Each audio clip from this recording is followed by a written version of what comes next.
Sam. Hi, I'm Liz, and this is our video. Yeah, This is video. my video.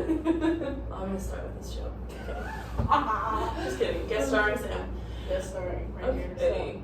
So, what is something that you have found as a really challenging thing, whether it be in sports or physical activity? So recently I was playing softball for the club team, and I was pitching, and I got hit with a line drive to the knee.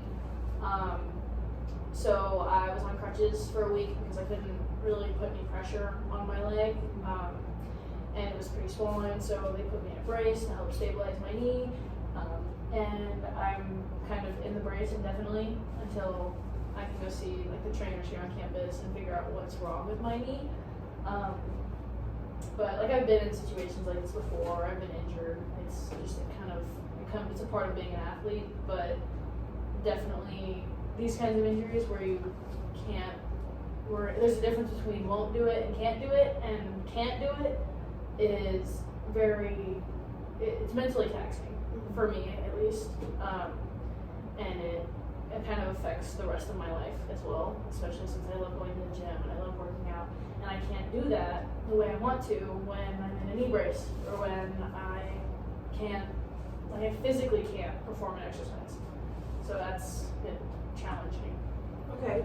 Have those challenges, how have they been prevalent physically and perhaps even mentally? So like I said, I've been injured before, and Just keep going. I can edit this out. You're okay.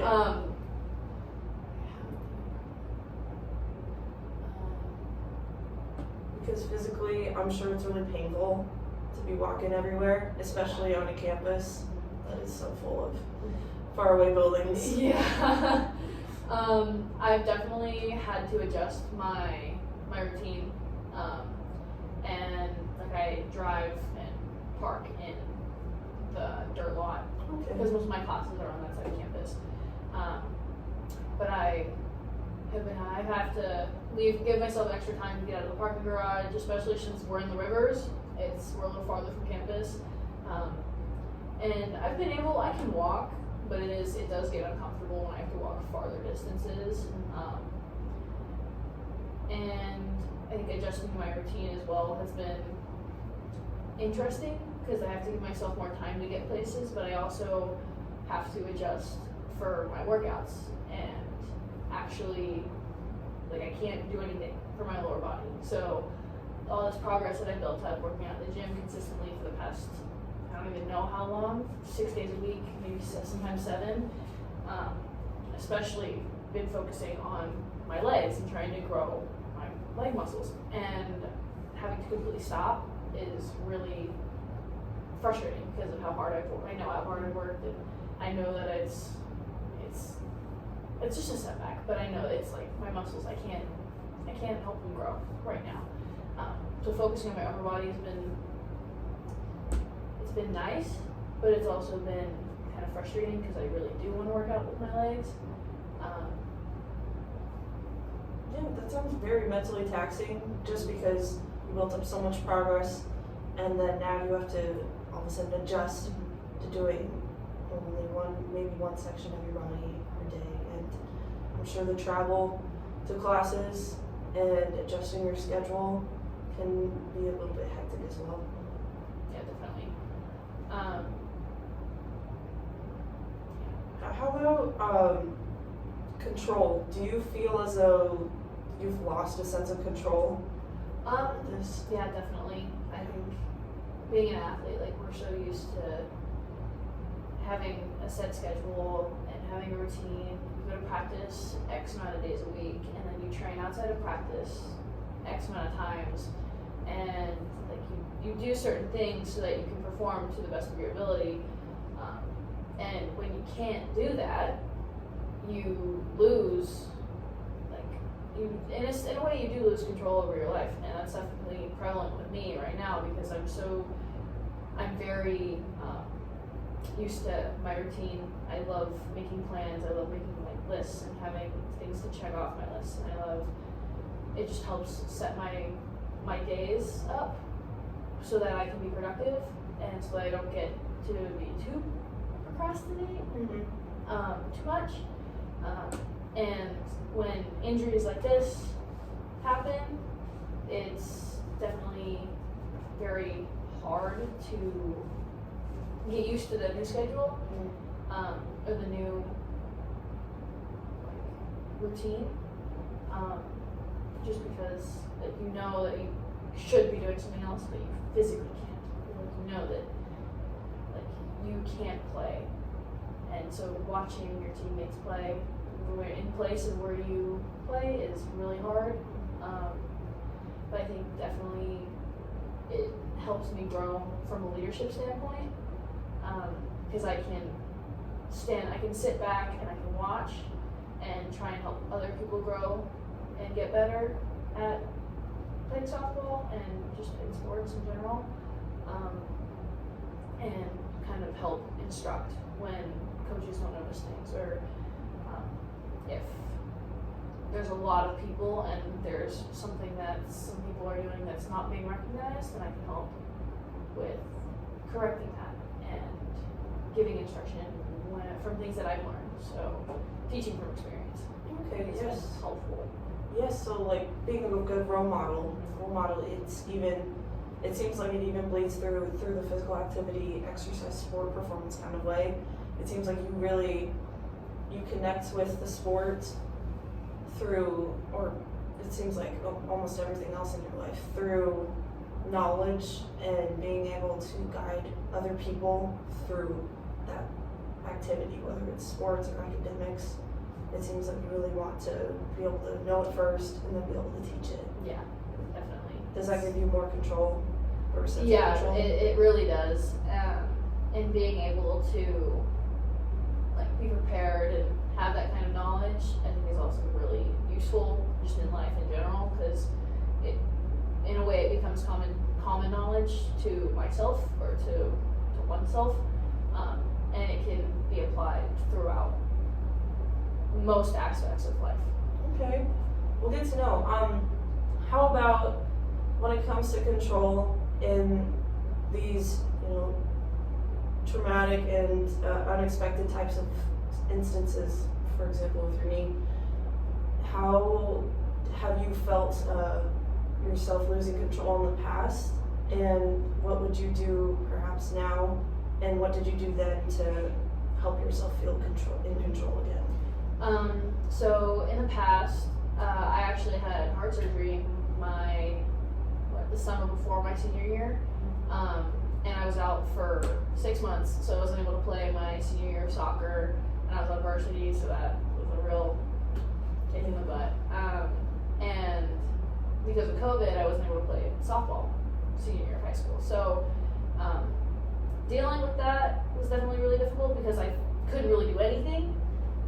And being active my entire life, I have never not been active, so kind of figuring out who I am, because sports have basically made up my life. I love identifying myself with being an athlete and playing sports, and kind of not being able to do that was really difficult. But definitely taking time to rest, because I know was really important, and I may not have enjoyed it, but it was definitely a learning experience, and it helped me realize that I love being an athlete and I love playing sports, and that's something that I want to do for a while. And for some people, that kind of experience can kind of be discouraging, and they decide I like having the free time that I have now, or I maybe don't want to go back to playing the sport, or I like being able to rest, and I like not having a super busy schedule. But for me, it was just an indicator that I need to be doing this. This is something that I love. It's something that I want to do. It's not something that anyone has to force me to do, and it kind of helps you realize how important. It kind of sets your priorities. It kind of helps align what your priorities are. So I think that definitely helped me realize that I love being an athlete and that I want to continue playing sports. and it also kind of helps me from prior experience with being injured now. I kind of know that, yes, like rest is important, and like it just kind of, like you always will bounce back. Like I know that I'm gonna be able to play eventually, and I know it's not gonna be as long as it was for my surgery. Like 6 months was a very long time, and it was not a fun 6 months, but I learned a lot about myself, and I know that I'm gonna learn a lot about myself with this injury. But definitely rerouting my routine and relearning or learning how to have control in other aspects of my life that aren't athletic is definitely a learning experience. Okay, with that other experience that you had, were there any habits or anything like that that you picked up that you use today? Positive self-talk. Okay. It's a huge one. Definitely like waking up and having to kind of think about what I'm going to be doing that day because I had nothing planned. It was hard, so being able, waking up, telling myself, you can do this, like today's going to be a good day, you're going to get X, Y, and Z done, or maybe even just one thing done, setting something that one thing to do each day was super, super important because I needed a way to feel productive, and saying like, I'm going to be positive today, I am going to do this, and getting this done will help me mentally and physically, maybe even. It was a good, it was a really good thing for me because I needed to feel some sense of productivity, and it helped a lot with that. It's good. So it sounds like you were planning stuff as well. Yeah, Okay. planning stuff then definitely.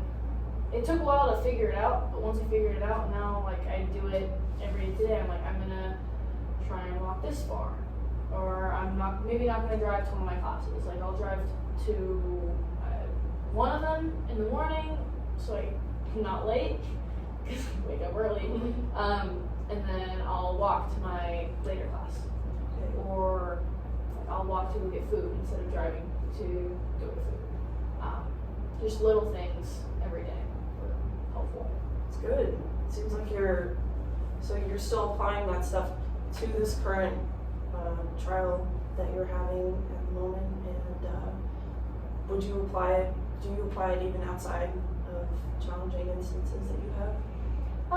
Yeah, I think so. I think that it can be applied anywhere. No matter like if you're injured or if you're still like playing a sport, setting a goal each day, no matter what, no matter how small, even if it's I'm gonna clean my room, or I'm gonna make my meals today, or I'm gonna get my homework done, or I'm gonna give myself this amount of time to do my stuff. It definitely helps you kind of figure out your day. It helps you plan, and for me, it helps me be productive and not procrastinate, because it's a huge thing that I struggle with as well. But like the sports and being athletic and going to the gym, like it helps kind of set my day so that I can be productive at the end of the day, or after I participate in physical activity. Which I think can be anything. You can go on a walk, you can go hiking, you can run, go to the gym, do whatever you need to do to get those endorphins, and then I'm set for the day. Like I've done my stuff. Once I get that done, I can be productive the rest of the day. That's great. Okay. So what I'm hearing is, so this challenge that you've had recently has been this knee injury and dealing with it not only physically but as well mentally, and some coping mechanisms that you have been able to share with me are that in the past that you've learned that you really want control, you want to feel that sense of control, and the ways that you seem to find it are being a role model for others, having a set plan, a set goal for each day, and that is essential. That's for many people. And so, are there any other plans or activities that you would say that I haven't mentioned? I think we got it. And that's basically what it is. Having one thing planned or one goal to achieve each day. Kind of once you accomplish that, like you feel that sense of accomplishment, and then you can keep accomplishing random things throughout the day, or just are more productive. So yeah. Oh, awesome! Thank you. Yeah, thank you. Thank you, Howard.